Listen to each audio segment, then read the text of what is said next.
ಜೀವನದಲ್ಲಿ ಕಷ್ಟ ಬಂದಾಗ್ಲೂ ಅಜ್ಜಯ್ಯನ ಜಪ, ಸುಖ ಸಿಕ್ಕಾಗ್ಲೂ ಅಜ್ಜಯ್ಯನ ಧ್ಯಾನ. ಸಿಎಂ ಪಟ್ಟಕ್ಕೇರಲಿರುವ ಡಿಕೆ ಅಜ್ಜಯ್ಯನ ಆಜ್ಞೆಯನ್ನ ಚಾಚೂ ತಪ್ಪದೆ ಪಾಲಿಸಿಕೊಂಡು ಬಂದಿದ್ದಾರೆ. ನೊಣವಿನಕೆರೆ ಗುರುಗಳೇ ಜೂನ್ 3ರಂದು ಡಿಕೆ ಪದಗ್ರಹಣಕ್ಕೆ ಮುಹೂರ್ತ ಕೊಟ್ಟಿದ್ದಾರೆ. ಇದೇ ಮಾತು ಈಗ ನಿಜ ಆಗಿದೆ. ಡಿಕೆ ಆರಾಧಿಸುವ ನೊಣವಿನಕೆರೆ ಅಜ್ಜಯ್ಯನ ಭವಿಷ್ಯ ಅಕ್ಷರಶಃ ನಿಜ ಆಗಿದೆ. ಕೇವಲ 6 ದಿನಗಳ ಹಿಂದಷ್ಟೇ ಅಂದ್ರೆ ಮೇ 24ರಂದು ತುಮಕೂರಿನ ನೊಣವಿನಕೆರೆಯ ಕಾಡಸಿದ್ದೇಶ್ವರ ಮಠದ ಕರಿವೃಷಭ ದೇಶಿಕೇಂದ್ರ ಶಿವಯೋಗೀಶ್ವರ ಶ್ರೀ ಡಿಕೆ ಸಿಎಂ ಆಗೇ ಆಗ್ತಾರೆ ಅಂತ ಹೇಳಿದ್ರು. ಇದೀಗ ಆ ಭವಿಷ್ಯ ನಿಜ ಆಗಿದೆ. ಡಿಕೆ ಬುಧವಾರ ಕರ್ನಾಟಕದ ಸಿಎಂ ಆಗಿ ಪ್ರಮಾಣ ವಚನ ಸ್ವೀಕರಿಸಲಿದ್ದಾರೆ.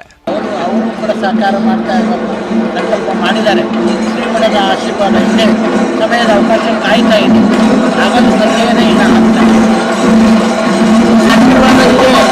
ಆಗಲು ಸಂದೇಹನೇ ಇಲ್ಲ.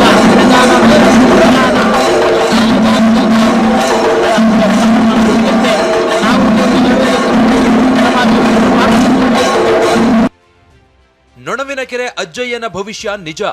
DK CM. ಅಧಿಕಾರದ ಅಂಗಳದಲ್ಲಿ ಡಿಕೆ, ಅಜ್ಜಯ್ಯನ ಆಜ್ಞೆಯೇ ಅಂತಿಮ.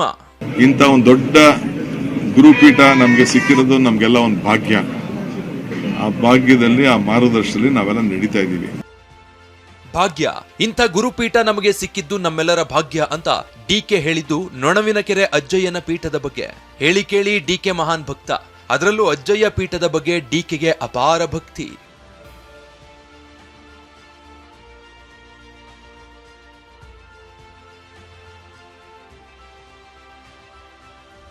ಅಂದಾಗೆ ಡಿಕೆ ಶಿವಕುಮಾರ್ ನೊಣವಿನಕೆರೆ ಅಜ್ಜಯ್ಯನ ಅಂದ್ರೆ ಮೂಲಗುರು ಗಂಗಾಧರ ಶ್ರೀಗಳನ್ನ ತಮ್ಮ ಆಧ್ಯಾತ್ಮಿಕ ಗುರುಗಳೆಂದು ಭಾವಿಸಿದ್ದಾರೆ. ತಮ್ಮ ರಾಜಕೀಯ ಜೀವನದ ಮಹತ್ವದ ಹೆಜ್ಜೆಗಳನ್ನ ಇಡುವಾಗ, ಚುನಾವಣೆಗಳ ಸಂದರ್ಭಗಳಲ್ಲಿ ಅಥವಾ ಯಾವುದೇ ಬಿಕ್ಕಟ್ಟು ಎದುರಾದಾಗ ಡಿಕೆ ಮೊದಲು ಭೇಟಿ ನೀಡೋದೇ ಅಜ್ಜಯ್ಯನವರ ಸನ್ನಿಧಿಗೆ. ಅಜ್ಜಯ್ಯನ ಸನ್ನಿಧಿಗೆ ಭೇಟಿ ನೀಡಿ ಅವರ ಸಲಹೆ ಮತ್ತು ಆಶೀರ್ವಾದ ಪಡೆದ ಬಳಿಕವೇ ಮುಂದಿನ ನಿರ್ಧಾರ ತೆಗೆದುಕೊಳ್ತಾರೆ. ಬಹಳ ಸಂತೋಷ. ಎಲ್ಲರ ಸಂಕಲ್ಪದ ಮೇರೆಗೆ ಶ್ರೀಮಠದ ಆಶೀರ್ವಾದ ಅವರಿಗಿದೆ. ಸಮಯದ ಅವಕಾಶ ಕಾದು ಅವರು ಒಂದು ಪರಿಪೂರ್ಣವಾಗಿರ್ತಕ್ಕಂಥ ಸ್ಥಾನಮಾನವನ್ನು ಕಲ್ಪಿಸಿಕೊಳ್ತಾರೆ. ತದನಂತರ ಶ್ರೀಮಠದ ಆಶೀರ್ವಾದ ಅವ್ರಿಗಿರ್ತೈತಿ. ತಮ್ಮೆಲ್ಲರ ಅಭಿಪ್ರಾಯದ ಮೇರೆಗೆ ಅವರು ಉತ್ತಮವಾಗಿರ್ತಕ್ಕಂಥ ರಾಜ ಪ್ರತ್ಯಕ್ಷ ದೇವತಾ. ಹೌದು, ತಮ್ಮ ರಾಜಕೀಯ ಏಳು ಬೀಳುಗಳಲ್ಲಿ ವಿಶೇಷವಾಗಿ ಜೈಲು ವಾಸದಂತಹ ಕಠಿಣ ಸಮಯವನ್ನ ಎದುರಿಸಿದಾಗ್ಲೂ ಡಿಕೆಶಿ ಅವರು ಅಜ್ಜಯ್ಯನವರ ಮೊರೆ ಹೋಗಿದ್ರು. ತಮ್ಮ ರಾಜಕೀಯ ಯಶಸ್ಸು ಹಾಗೂ ಶಕ್ತಿಗೆ ಕನಕಪುರದ ಕಬ್ಬಾಳಮ್ಮ ಮತ್ತು ನೊಣವಿನಕೆರೆಯ ಅಜ್ಜಯ್ಯ ಅವರ ಆಶೀರ್ವಾದವೇ ಕಾರಣ ಎಂದು ಅವರು ಹಲವು ಬಾರಿ ಬಹಿರಂಗವಾಗಿಯೇ ಹೇಳಿಕೊಂಡಿದ್ದಾರೆ. ಇಂಥ ಒಂದು ದೊಡ್ಡ ಗುರುಪೀಠ ನಮಗೆ ಸಿಕ್ಕಿರೋದು ನಮಗೆಲ್ಲ ಒಂದು ಭಾಗ್ಯ. ಆ ಭಾಗ್ಯದಲ್ಲಿ, ಆ ಮಾರ್ಗದರ್ಶನದಲ್ಲಿ ನಾವೆಲ್ಲ ನಡೀತಾ ಇದ್ದೀವಿ. ಮಾತು ಆಡಿದ್ರೆ ಮುತ್ತು ಒಡೆದು ಹೋಗಲಿದೆ. ಡಿಕೆಗೆ ಅಜ್ಜಯ್ಯನ ಎಚ್ಚರಿಕೆ. ಅಜ್ಜಯ್ಯನ ಆಜ್ಞೆಯನ್ನ ಪಾಲಿಸುವ ಡಿಕೆಗೆ ಕೆಲ ದಿನಗಳ ಹಿಂದೆ ಅಜ್ಜಯ್ಯ ಒಂದು ಸಲಹೆ ಕೊಟ್ಟಿದ್ರಂತೆ. ಅದುವೇ ಮಾತು ಆಡಿದ್ರೆ ಮುತ್ತು ಒಡೆದು ಹೋಗಲಿದೆ ಅಂತ ಡಿಕೆಗೆ ಎಚ್ಚರಿಕೆ ನೀಡಿದ್ರಂತೆ.